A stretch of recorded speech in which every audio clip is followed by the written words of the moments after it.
Bienvenue dans le 8e bilan de cette saison 2023 de Formule 1. Aujourd'hui on passe à la Scuderia Ferrari. On arrive petit à petit à la fin de ces bilans.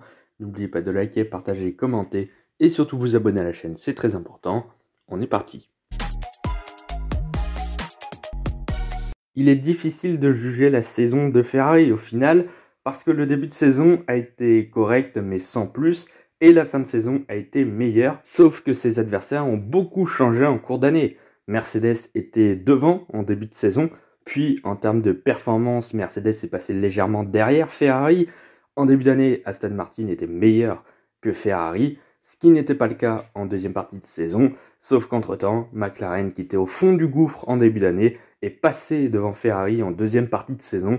Donc il est difficile de juger la saison au global qu'a fait Ferrari sur cette saison 2023. En tout cas, ce qui est sûr, c'est qu'en première partie de saison, Ferrari a un petit peu galéré. Et honnêtement, on ne les voyait pas aussi mal en début de saison. Je vous rappelle qu'en début d'année, Ferrari était 4e au championnat des constructeurs, derrière Red Bull, derrière Mercedes et derrière Aston Martin. Ferrari a été très régulière en début de saison, pas d'abandon, ou quasiment pas. Il y en a eu 2 en début de saison pour Charles Leclerc.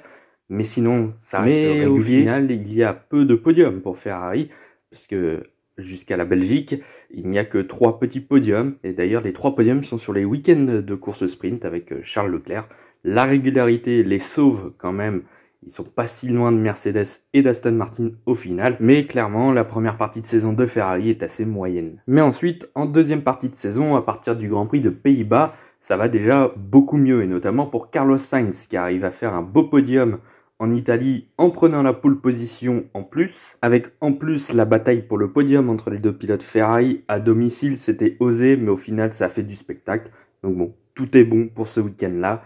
Et puis vient le Grand Prix de Singapour, la seule course où Red Bull a trébuché. Eh bien c'est Ferrari qui est allé chercher la victoire grâce à un week-end masterclass de Carlos Sainz avec pole plus victoire, un week-end où il a dominé tout le monde, très honnêtement. Puis vient le Grand Prix des États-Unis où la Ferrari va commencer à enchaîner les pole positions avec la pole de Charles Leclerc lors du Grand Prix des États-Unis. Malheureusement, il termine par être disqualifié. Carlos Sainz lui obtient le podium grâce à la disqualification de Lewis Hamilton. Nouvelle pole position au Grand Prix du Mexique le week-end suivant, toujours grâce à Charles Leclerc. Podium également avec un Carlos Sainz qui finit 4e. Un beau week-end.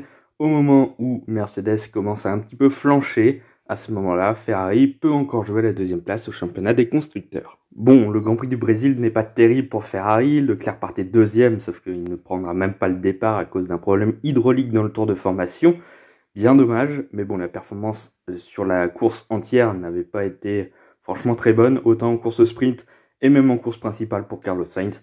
Mais bon, Mercedes était encore pire que Ferrari, du coup il rattrape quelques points à nouveau. Tout n'est pas perdu. À Las Vegas, Ferrari était franchement pas très loin de Red Bull. Ils auraient même pu gagner la course avec Charles Leclerc qui a fait une très belle course. Une nouvelle pole position, la 3e en 4 week-ends de course. Bon, Verstappen est toujours au-dessus du lot, même avec des problèmes. Il a battu Charles Leclerc malheureusement. Il y a aussi une safety car qui intervient mal, donc ça aide pas Charles Leclerc non plus. Il y a cette magnifique bataille avec Sergio Pérez où il reprend la 2e position. Une bien belle course de la part de Charles Leclerc. Un week-end un peu plus compliqué pour Carlos Sainz. Et puis il vient à Abu Dhabi, là aussi, où la performance était très bonne du côté de Charles Leclerc, où il termine une nouvelle fois 2e. Cette fois-ci, il n'y avait même pas l'espoir de gagner. Verstappen était sur une autre planète. Malheureusement, tous ces bons résultats en 2e partie de saison ne suffira pas. Ferrari terminera 3e au championnat des constructeurs pour 3 petits points sur Mercedes.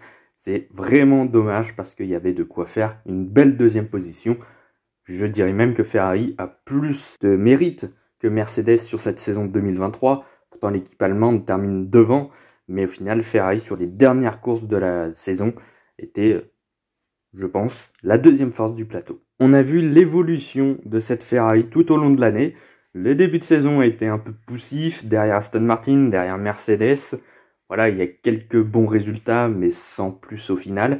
Et puis en fin de saison, la 2e partie de saison, on a clairement senti qu'il y avait un boost chez Ferrari où ça allait beaucoup mieux. Donc ça, c'est positif pour la dynamique de Ferrari, qui a un peu mal commencé, ou pas très bien en tout cas, et qui finit bien. Donc ça, c'est bon pour 2024. Il faut aussi dire que les erreurs du passé en termes de stratégie d'arrêt au stand ont été en partie effacées pour Ferrari. Alors il y a encore quelques erreurs dans la saison, mais globalement ça a été bien meilleur que 2022. C'était vraiment un vrai cauchemar. Et même les années d'avant, c'était pas terrible non plus. Quand en début de saison, le nouveau team principal, Frédéric Vasseur, nous disait qu'il avait beaucoup entraîné ses hommes aux arrêts au stand, on veut bien le croire parce que ça a été bien meilleur. Et Ferrari a fait les meilleurs arrêts au stand sur une globalité des courses. Disons que derrière Red Bull et McLaren, on peut le placer Ferrari en troisième force sur les arrêts au stand cette saison, ce qui n'était pas vraiment le cas l'année dernière. En termes de communication aussi, ça va bien mieux avec un Mattia Binotto qui n'était pas du tout bon là-dedans, hein, clairement. C'était vraiment la langue de bois plus, ce qui n'est pas le cas de Frédéric Vasseur. Donc ça fait du bien aussi à l'image de Ferrari, qui se faisait passer plus pour une écurie de clowns depuis quelques années, surtout depuis que Mattia Binotto a repris Ferrari en 2019. Là, pour le coup, cette saison, on l'a un peu moins vu, voire même beaucoup moins vu. Cette saison, Ferrari s'est fait passer pour une écurie normale, voilà, une équipe mythique, évidemment qui n'a pas gagné de titre depuis belle lurette, mais bon, au moins, disons que les erreurs du passé ont été gommées quand même. Ça va déjà beaucoup mieux là-dessus. Cette saison, malheureusement, Ferrari ne pouvait pas gagner de course ou très peu. Il fallait vraiment que Red Bull trébuche, que Verstappen trébuche.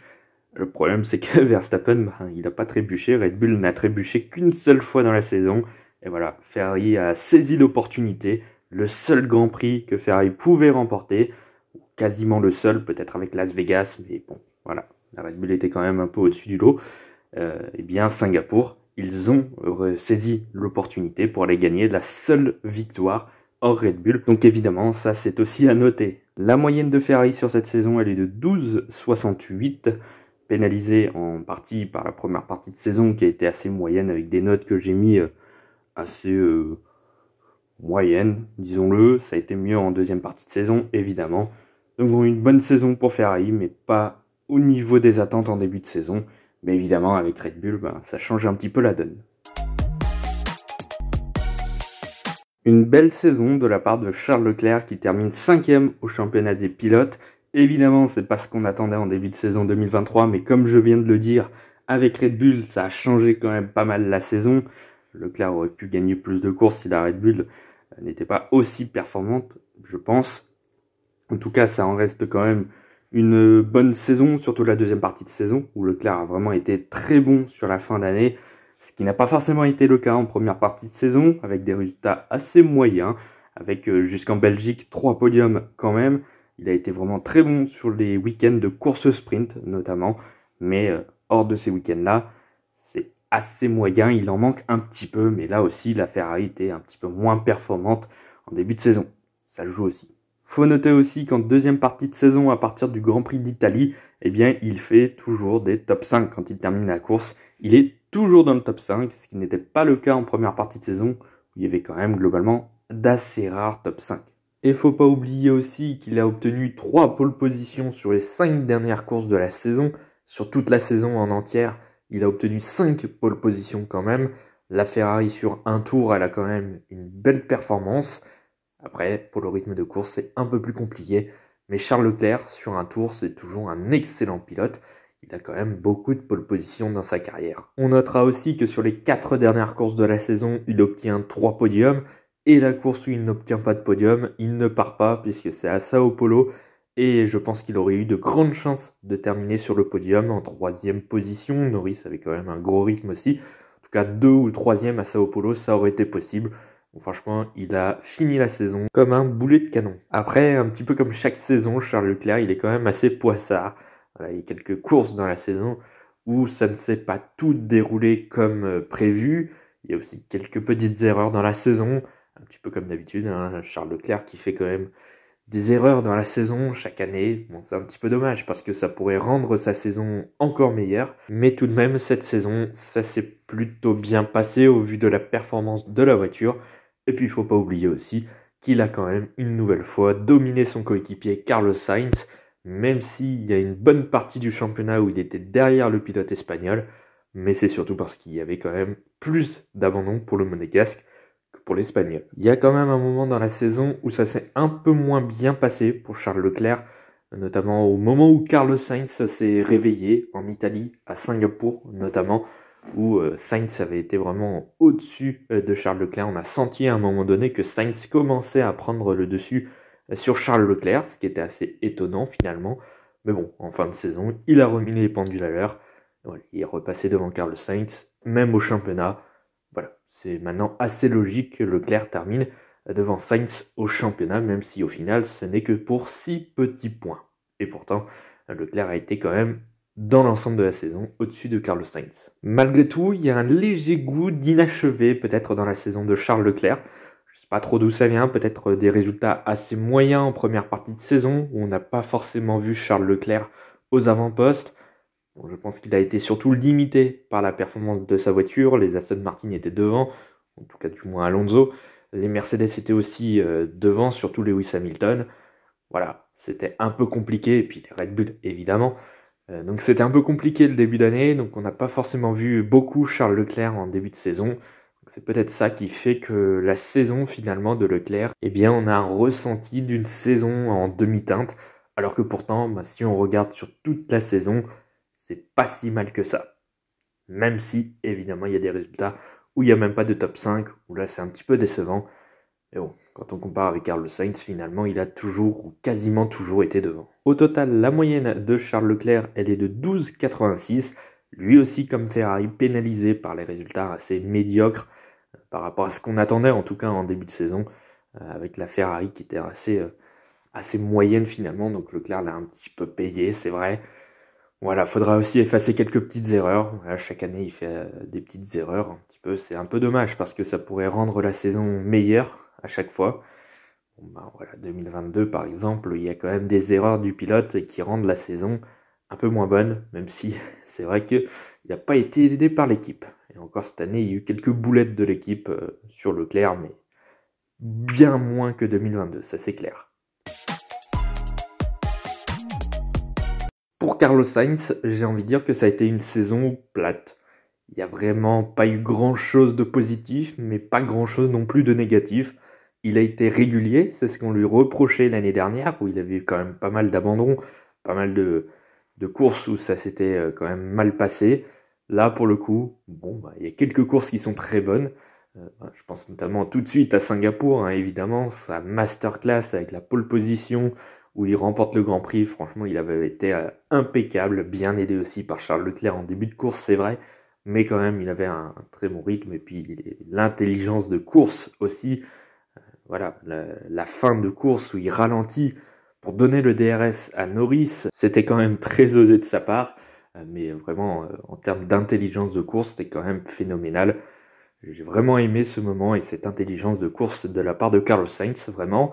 Après, il y a eu aussi la pole position à domicile à Monza pour Ferrari, évidemment. C'est un grand moment pour le pilote espagnol, avec le podium en plus, avec la bataille avec Charles Leclerc dans les derniers tours. Donc franchement, très beau Grand Prix d'Italie de sa part, où il résiste à Max Verstappen sur les premiers tours.